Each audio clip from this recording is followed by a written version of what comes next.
혈관을 의심하라. 혈관을 의심하라.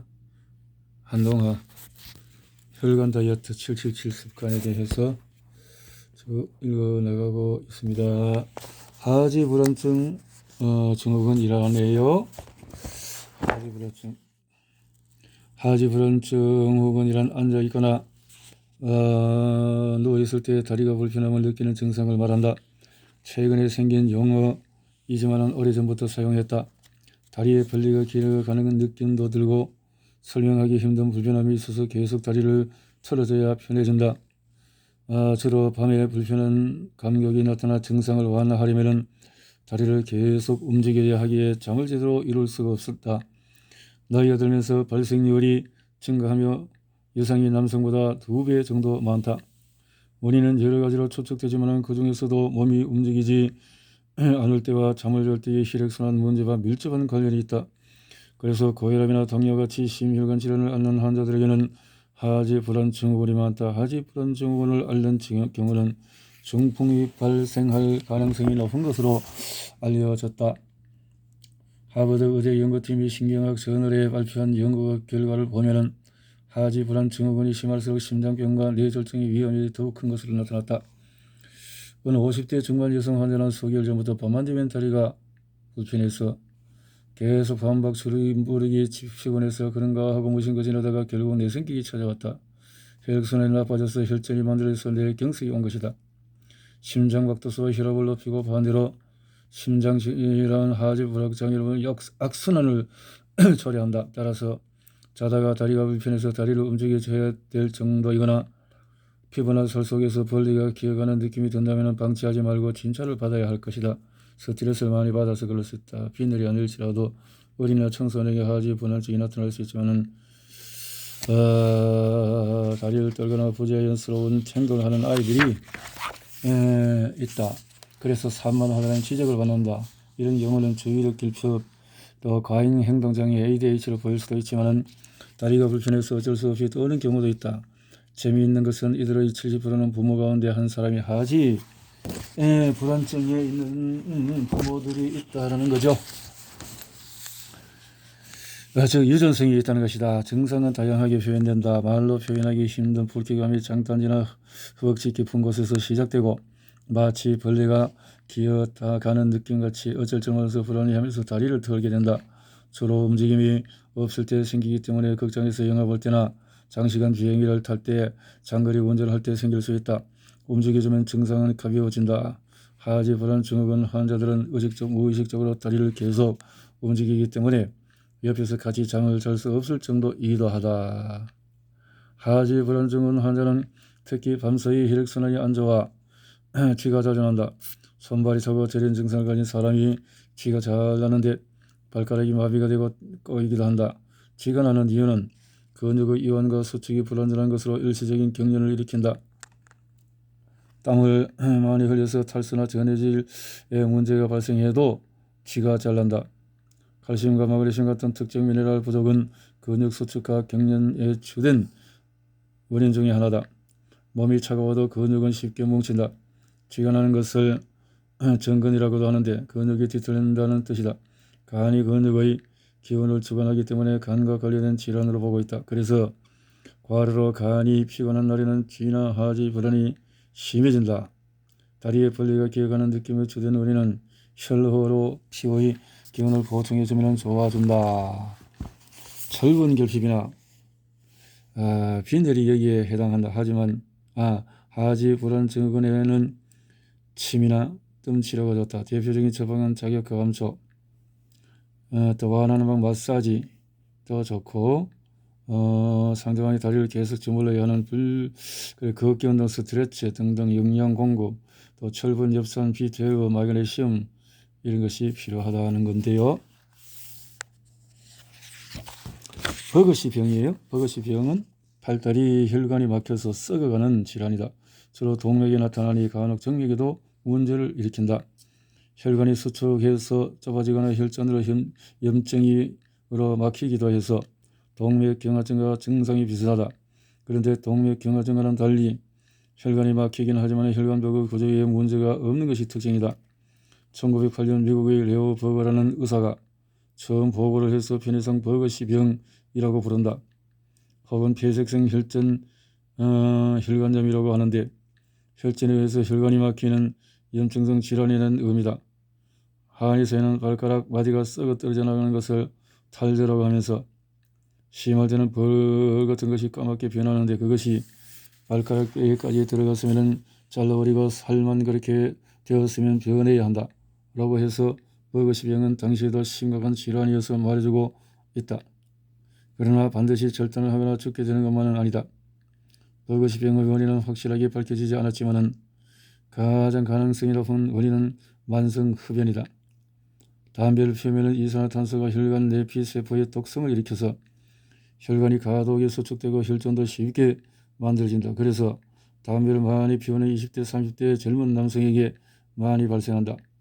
30대 초반의 한 남자 환자는 고등학교 때부터 담배를 피웠다. 그런데 몇 개월 전에 발톱을 깎다가 오른쪽 두 번째 발가락에 작은 상처가 생기더니 이 상처가 낫지 않고 썩어 들어가기 시작했다. 생각해보니 오래전부터 다리가 차갑고 걸을 때 주저앉을 정도로 통증이 나타나곤 했었다. 많이 발생하는 건 유럽이지만 한국도 일본도 이렇게 나타날 수가 있는데, 자, 감각장애가 나타나면 심각한 질환에 대비해서 철저하게 관리해야 한다. 치료 시기를 놓치면은 버거시병으로 이렇게 만약에 손가락이나 발가락이 개소되면 양쪽이 동시에 나타날 수도 있고 심한 쪽이 먼저 개소하고 순차적으로 죽어간다. 모든 손가락과 발가락에 나타날 수도 있다. 개소는 아주 작은 상처로부터 시작하기 때문에 상처가 생기지 않도록 주의를 해야 한다. 초기에는 진물이 나면서 상처가 커지다가 심해지면 숫둥이처럼 까맣게 죽어간다. 그때는 견딜 수 없을 심통증으로 잠을 이룰 수가 없다. 동맥경화증이 있거나 겨울철 찬 자극 그리고 스트레스가 심한 경우에 증상이 심해진다. 초기에 약물 치료로 좋아지면 다행이지만 그렇지 않으면 수술로 절단해야 되는 경우가 많다. 절단한다는 거죠. 아주 심하지 않으면 거머리요법으로 죽은 혈관과 조직을 되살릴 수 있다. 우리형 거머리를 활용한 거머리요법은 신생혈관을 만들어주는 효과가 있어서 혈관이 살아나면서 조직도 되살아난다. 작은 상처의 경우는 2, 3일 시술로 완전히 회복이 가능하고 개사 정도에 따라서 횟수가 달라지기도 한다. 거머리요법. 버거시병을 치료하는 급선물은 금연이다. 금연만으로 환자의 50%가 증상 완화, 경감을 기대할 수 있다. 금연이라는 것이 이 담배 때문에 나타나는 경우가 큰가 봅니다. 그래서 평소에 추위에 노출을 피하고 보온을 잘하고 따뜻하게 하고 씨앗료 또 이렇게 오메가3를 녹황색 취해서 카로티노이드를 섭취해야 되겠다 하는 것을 말씀했네요. 하지 정맥류가 생겼어요. 정맥혈관에 류 글자가 붙으면 정맥에 혹이 생겼다는 뜻이다. 류 이는 실제로 혹이 아니라 겉으로 보기에 혹처럼 볼록하고 튀어나온 것을 말합니다. 내 혈관에는 동맥류가 있고 다리 혈관에는 정맥류가 있다. 내 동맥류는 동맥이 기형적으로 풍선처럼 부풀어 있는 것이지만 다리 정맥류는 압력을 이기지 못하고 부푼 것이다. 하지 정맥류는 흔히 힘줄이 튀어나왔다고 말하기도 하는데 이런 힘줄이 아니라 혈관이 부풀어 있는 것이다. 혈관의 압력은 동맥이 가장 높고 정맥은 비교적 낮다.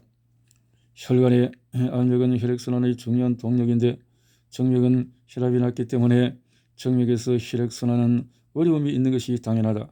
특히 다리 쪽으로 내려간 혈액이 정맥을 타고 다시 심장으로 되돌아가는 길은 그냥 가파른 등산로 정도가 아니라 수직 절벽을 타고 올라가는 것과 같다. 그래서 정맥 안으로 한번 위로 올라간 혈액이 다시 내려오지 못하도록 하는 안전장치가 있다. 그런데 이 안전장치에 문제가 생기면 혈액은 역류하게 되고 아래에는 계속 밀려오는데 위에서는 못 올라가게 하기 때문에 정맥혈관이 중간에서 큰 지렁이처럼 부풀게 된다. 이것을 하지 정맥류라고 한다. 정맥류는 유전적인 성향이 강해서 가족력이 50%나 된다. 특히 목의 유전으로 출산 횟수가 많은 어머니일수록 하지 정맥류가 많다. 무거워진 자궁속 태아의 무게가 다리 부분의 정맥을 압박하기도 하고 여성 호르몬인 프로게스테론의 정맥이 늘어나기도 한다. 하루 종일 서서 일하는 업종이나 교직 종사자들에게도 많이 생긴다. 코르셋이나 벨트 등 조이는 옷도 원인이 되고 다리를 꼬고 앉는 습관도 영향을 미친다. 인간에게 하지 정명류가 있는 가장 큰 이유는 뭐니뭐니 해도 직립보행 때문이다. 그리고 상대적으로 다리와 심장과의 거리가 멀어 하체가 정력의 영향을 많이 받기 때문이다. 인간처럼 직립보행을 하는 경우에 심장과 다리가 상대적으로 멀지만 네발동물은 비교적 거리가 가깝기 때문에 하체 정력류가 없다. 이렇게 생각하면 키가 큰 사람은 상대적으로 키가 작은 사람보다 가능성이 높다라는 건데요. 하체 정밀 가진 사람은 증상은 키가 크기 때문에 그렇다. 혈순환이 안 되면 그렇다. 다리의 정맥 혈관이 징그럽게 부풀어서 보기 싫기 때문이다. 더불어서 호소하는 증상은 다리가 잘 붓고 피로감이 심하고 통증이 나타난다. 주로 저녁이 심하다가 아침에 가벼워진다. 하체 정맥류가 저녁이 심한 것은 낮 동안의 활동이 중력의 영향을 받고 밤에 누워서 자면은 영향을 덜 받기 때문이다. 다리의 피부는 건조해지면서 가려움증이 나타날 수가 있고 심한 경우는 발목 부위에 궤양이 생길 수도 있다. 하지 정맥의 안전장치 외에도 우리 몸은 다리에서 혈액이 정력을 거슬러 올라갈 수 있는 효율적인 방안을 가지고 있다. 바로 제2의 심장인 종아리다. 종아리 근육을 수축시키면 근육 안에 있는 정맥의 압력이 아래에서 위로 전달되어 혈액이 밀려서 올라간다. 그래서 자주 걷고 제자리 걸음만 해도 하지 정맥류를 예방하는 데 도움이 된다. 그렇죠. 이렇게 하지 정맥류 전용 압박 스타킹 뭐 이런 것도 필요하겠네요. 뭐 마사지라든가 거머리 요법도 있고 음식이 중요하고 비타민 C, E, 3 이런 것을 줘야 되겠죠. 레이너 병은 어떨까요? 레이너 병은 손발이 차가운 증상을 호소하는 대표적인 질환이다. 프랑스에서 레이너가 처음 보고 수족 냉증이라고. 레이너 날씨가 춥고 나면 격렬을 일으키는 것이다. 자, 청백하고 하얗게 찔려 부르스름해지고 심한 경우는 손가락이나 발가락 끝에 괴사하면서 궤양이 생기기도 한다. 여기도 거머리요법이 도움이 된다. 환자 중에서 한국으로 시집을 온 30대 일본 여성이 있었다. 20대 후반부터 찬물에 손을 넣고 창백해지고 통증이 나타났다고 한다. 교원병 여러 받은 적이 있다고 한다. 바로 레이노병이다. 레이노병 거머리 요법이 좋다. 레이노 스트레스 증상으로도 병 나타나기를 한다라는 건데요. 젊은 여성에게 나타나며 전체 환자의 70%가 나타난다. 2차성 레이노병은 주로 나이가 많은 환자들이고 루푸스나 리우마티즘 같이 질환과 합병이 되어서 증상이 훨씬 심하고 복잡하게 나타난다. 레이노 병 여부를 확인하기 위해서는 혈액 검사를 하고 뭐 이렇게 저렇게 레이노는 자율신경과도 관련이 있다. 말초신경 확장 한약을 처방하기도 한다. 레이노 병을 하기 위해서 손발을 따뜻하게 하고 찬음료 아이스크림을 피하고 담배과 비늘 피하고 양말 따뜻하게 하라 이 말인데 혈관염이랍니다. 혈관염, 염증이 생긴 것은 혈관염, 혈관염과 자반증이라는 알레르기, 암, 세균성 질환, 혈이 나타난 혈관염에는 알레르기 자반증이 있다. 보편에 찍어놓은 듯한 자반이 생긴데 이것은 모세혈관에 염증이 생긴 모세혈관염으로 아주 작은 점들이 뭉쳐서 멀리서 보면 색소가 침착한 것처럼 보여서 색소성 자반증이라고 한다. 알레르기성 자반증은 다리에 고춧가루를 뿌려놓은 듯한 휘명이 생기는 것으로 자반이 심하게 올라오면 오돌오돌 만져지기도 하며 약간 따끔거리기도 한다. 이런 것들은 왜 이럴까? 왜 이런 것이 생길까? 흔하게 볼 수 있는 것인데 궤양으로 변하는 고질적인 혈관염, 망상청피반, 알레르기성 자반증은 초기에 복통이나 관절염, 신장염을 동반하기도 한다. 이를 HS 자반증이라고 부른다. 간혹 신장염이 낫지 않아서 만성 심부전으로 발전할 수 있는 골치 아픈 병이다. 외과 정종에 최초로 기록되어 있는데 마치 다리에 송이 모양의 피멍으로 든다 해서 포도역이라고도 했다. 포도역. 자, 이렇게 남자의 경우는 고환염이나 부고환염으로 붓고 아프기도 한다. 관절통을 동반하는데 주로 손이나 발 그리고 무릎이나 발목이 붓고 열감이 나며 통증이 심할지라도 후유증을 남기지 않는 것으로 알려져 있다. 알레르기성 자반증은 주로 감기나 급성 편도선 연 이후에 나타나는 경우가 대부분이지만은 특정한 소염 진통제나 항생제를 복용한 뒤에 나타나기도 한다. 또한 모기에 많이 몰려서 벌에 쏘인 뒤에 발병하기도 한다. 한마디로 면역 체계에 영향을 미치는 모든 자국원이 문제가 될 수가 있다. 만 13세 미만인 경우에는 예후가 좋지만은 그 이상은 잘 낫지 않고 수년 동안 만성적인 증상을 가질 수가 있다고 하네요. 이런 것들이 있고, 일반적으로 알려져 있는 약물은 스테로이드인데 이건 부작용이 너무 심한 것이고, 면역 체계를 안정시키기 위해서 아연을 보충해 주면 좋다. 면역을 돕기 위한 것이 가장 좋은 미네랄이 아연이죠. 아연. 재발성 복통으로 고생하는 환자도 한약 치료로 종집을 찍을 수가 있다. 최근에 알레르기성 자반증과 같은 혈관염이 흔하게 발병하는 것을 보면 한 가지 우려가 생긴다. 인간의 자가 면역이 많이 끼어졌다는 의미이기 때문이다. 자가 면역 질환이 아이들에게 많이 발병하는 것이 걱정이다. 감기 치료에 항생제나 해열제를 너무 많이 사용하는 것이 문제다. 바른 답을 주셨네요. 감기는 대표적인 바이러스성 질환으로 우리 면역 체계를 훈련시켜주는 훌륭한 조교일 수 있다는 것을 명심해야 한다. 항생제, 해열제 이런 것들이 문제가 된다. 저혈압, 적신호, 얇은 혈관이 당신을 위협한다. 보통 병을 일으키는 혈관 상태로 혈압이 높고 혈관벽이 두꺼운 동맥경화를 떠올린다. 그만큼 고혈압 환자가 많고 뇌출혈과 같은 심각한 문제를 일으키기 때문이다. 하지만 고혈압과 마찬가지로 저혈압도 심각한 문제를 불러올 수 있다. 혈압이 낮거나 혈관벽이 너무 얇다면 일상생활에 여러 가지 불편함을 끼친다. 평소 몸이 마르고 기력이 없으며 손발이 찬 경우에 저혈압이 많다. 저혈압은 심장 수축력이 약하고 혈액의 방출량이 상대적으로 적어서 앉았다가 일어서면 갑자기 핑 돌면서 어지럼증이 나타난다. 평소에는 정상 혈압이다가도 누워있다가 일어나면 갑자기 혈압이 떨어지는 경우를 기립성 저혈압이라고 한다. 소민에게 저혈압이 많은데 안색이 창백하고 항상 피곤해진다. 저혈압 환자의 혈관벽 두께는 보통 가늘고 약해서 피멍도 잘 든다.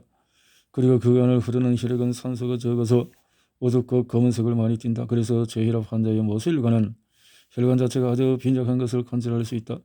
요혈관이 너무 약하면 적은 압력에도 쉽게 출혈을 일으킨다. 저혈압 환자는 동맥경화는 잘 안 생기지만 다른 심각한 증상을 불러온다. 저혈압은 혈액순환이 원활하지 못해서 뇌 곳곳에 적절한 영양과 산소를 공급하지 못할 수도 있다. 심각한 경우는 뇌혈관이 일시적으로 혈액 공급이 차단되어 중풍이 발생할 수 있다. 산소 부족으로 뇌세포가 죽는 것이다. 저혈압에 의한 뇌경색은 혈액이 뇌의 바깥쪽 피지물까지 도달하지 못해서 뇌세포를 손상시키기 때문에 중심부가 아닌 뇌의 변두리에 중풍을 일으킨다. 고혈압의 경우에 뇌출혈 위험도는 높지만 뇌경색은 상대적으로 저혈압보다 덜하다. 막힐 가능성이 있는 혈관의 색전이나 혈전을 높은 압력으로 밀어내기 때문이다. 이때 혈압이 낮으면 그대로 막히게 된다. 마치 강물이 천천히 흐르면 주위에 쓰레기가 많이 쌓이는 것과 같다. 그러나 혈압이 높으면 소용돌이로 인해서 피떡이 만들어지고 죽상경화를 유발해서 뇌혈관이나 심장의 관상동맥을 막으므로 고혈압은 알려진 대로 결코 안심할 것이 못된다. 한간에 저혈압이 더 무섭다는 표현은 마른 하늘의 널브러처럼 불현듯 중풍이 찾아오기 때문이다. 저혈압을 관리하기 위해서는 이것저것 골고루 잘 먹고 적절한 유산소 운동과 근력 운동을 통해서 체력을 키워야 한다. 몸이 마르고 빈들이 있는 사람이 많기 때문에 잘 먹어서 정상 몸무게가 살찌는 것도 한 방법이다.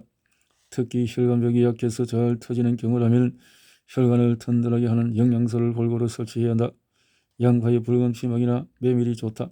반면에 오메가3 지방산은 출혈을 일으킬 가능성이 있어 혈관벽이 얇고 피망이 잘 뜨는 경우는 또 주의를 해야 할 수도 있다라는 건데, 참고로 저혈압일 때 약간 짜게 먹으면 혈압이 일시적으로 오른다는 속설이 있다.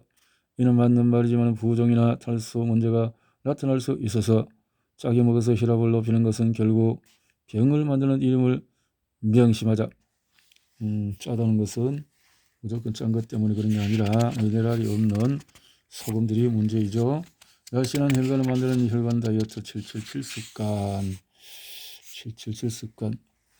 요일별로 실천하는 7업 생활 습관은 어떻게 하냐. 요일별로 실천하는 7업 습관.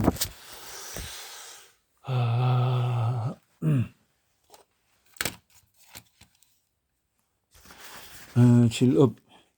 혈관은 눈에 안 보이기 때문에 무심히 방치하고 하기 쉽고 그만큼 관리 어려움이 따른다. 게다가 하루아침에 좋아지기 힘든 부유인이 인내심이 필요하다.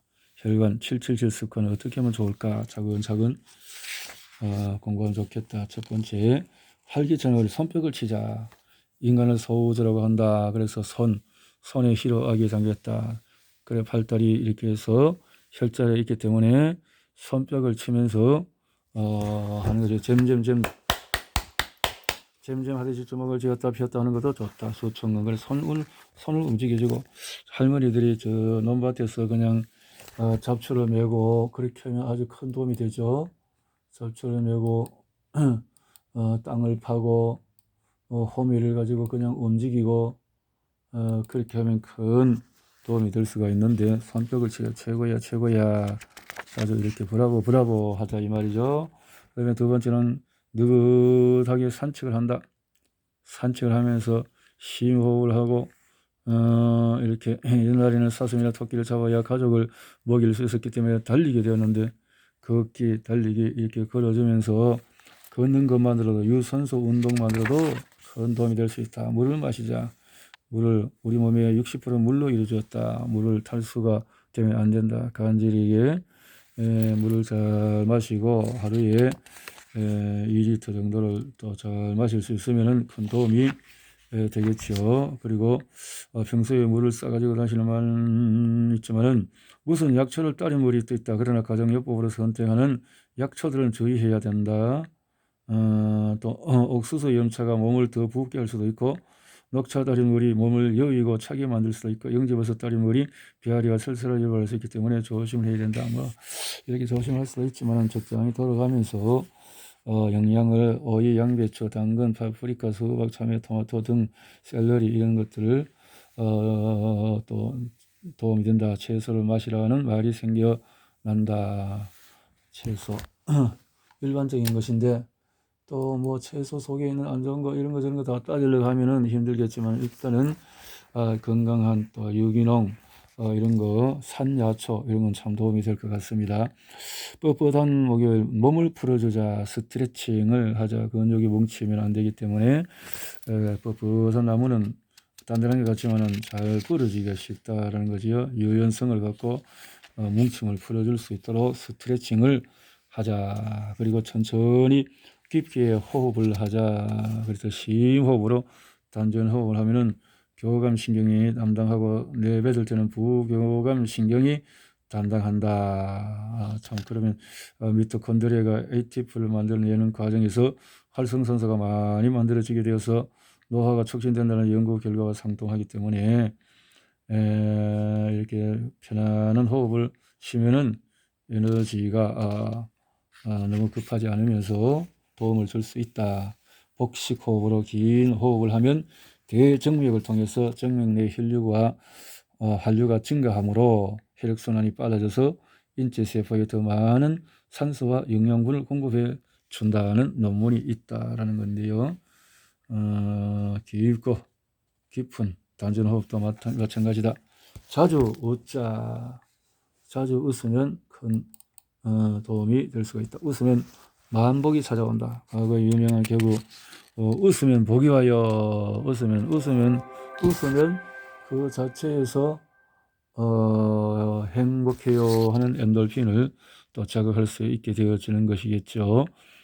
암세포를 이겨내는 항암작용도 커진다는 연구가 나왔다. 아토피 피부염도 웃음으로 치료하고, 노화를 늦추기도 하고, 웃음, 미소, 입꼬리를 올릴 수 있는 것은 사람을 만남에도 아주 큰 도움이 될 수가 있는 것이죠. 큰 소리를 내기도 하고, 손뼉을 치기도 하고, 박장대소를 짓기도 하고, 어떻든 우리 마음을 긍정적인 마인드로 내는 것이 큰 도움이 된다. 자주 눕자.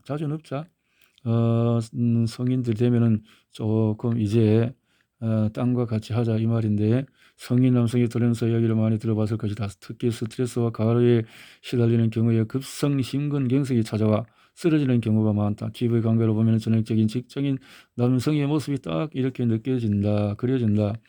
넥타이는 느슨하게 와이셔츠는 팔뚝까지 걷었으며, 책상에는 산더미 같은 서류가 쌓여있고, 시계는 한밤중을 일으키고, 스탠드는 켜져 있다. 이때 남성은 인상을 쓰면서 손가락으로 미간 사이를 누르거나 이렇게 피곤한 모습을 가지고는 안 된다라는 거죠. 그러니까 피곤한 몸을 풀어줄 수 있는 그런 자세가 필요하겠다라는 건데, 심장마비는 예고 없이 찾아온다. 이것이 바로 번아웃 증후군이다.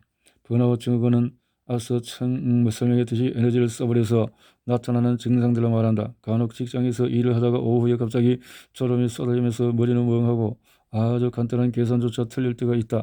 몸은 천근만근 건 느껴진다. 운 좋게 눈치껏 휴게실 빈 소파를 찾아서 들어눕는 순간에 몸은 천길낭떠러지로 떨어지는 느낌이 든다. 마치 온몸이 바닥에 달라붙는 느낌이다. 그러면서 머리에 피가 도는 느낌이 들기 시작하면서 그렇게 아프던 눈이 편안하고 지끈거리는 머리도 맑아진다. 천길랑 떨어지는 몸이 이제 서서히 어딘가에 누워있는 듯한 느낌으로 회복된다. 한숨 푹 자고 일어났으면 좋겠지만 그럴 상황은 아니고 단지 이렇게 몇 번 누워있는 자체만으로 몸이 다시 회복된다. 갑자기 몸이 피로함을 느낄 때는 다 제쳐두고 누워야 한다. 이러다가 죽겠다 싶으면 바로 누워야 한다. 바로 누워야 한다. 죽겠다 싶으면은 누워서 편안한 휴식을 취하는 것이다. 휴식을 취할 때도 그냥 책상에 엎드리거나 의자에 앉아 고개를 뒤로 젖히고 다리를 의자에 올려놓고 쉬는 것보다 가급적 1분이라도 편안하게 눕는 게 도움이 된다. 누워서 취하는 휴식은 혈액을 온몸 구석구석으로 주유하는 시간이다. 이렇게 보면 밤사이 편안하게 누워서 숙면을 취한다는 것이 몸을 재충전하고 돌연사를 방지하는 데 얼마나 중요한 일인지 알 수 있을 것이다.